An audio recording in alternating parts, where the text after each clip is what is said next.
Here we go. Okay, so we've got Jeff here working on laying these stringers out for us. This is a reversed stringer, so we'll show you how that all looks. But basically, what this does is it stops the plywood form from bulging or blowing. Right. So this is what holds the form together.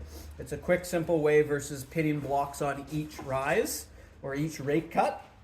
So a couple things to note here, Drew.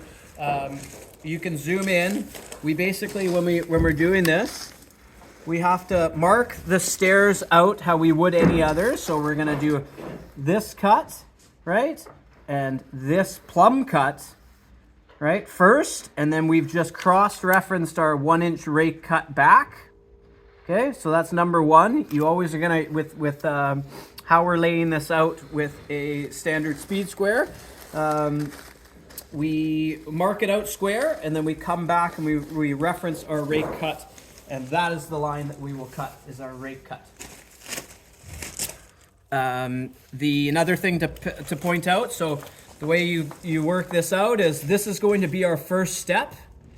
If we don't come back a certain distance here and we keep this really short, chances are with this type of material, just nominal framing material, this could actually just crack right off. So rule of thumb, you want to leave at least 6 inches about, right? Here he's done 8, so that we ensure that that doesn't just break off on us.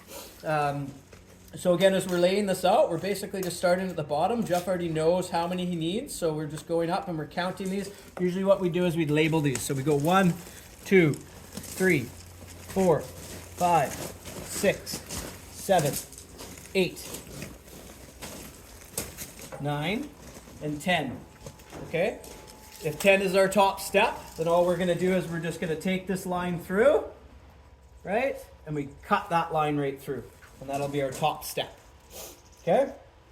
So once these are all done, laid out with the rake and everything, basically this is not something that stays in here. This is just a form edge. So we can actually overcut these guys here with 1.5 inch material. If you go past your finished line by about 3/4 of an inch, both ways, that'll get you through with the regular skill saw.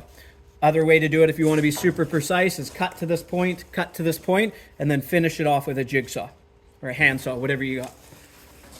All right, so next we'll, once we get this all cut, Jeff's gonna whip this off, and then we'll show you how we pin these on and the do's and don'ts for that.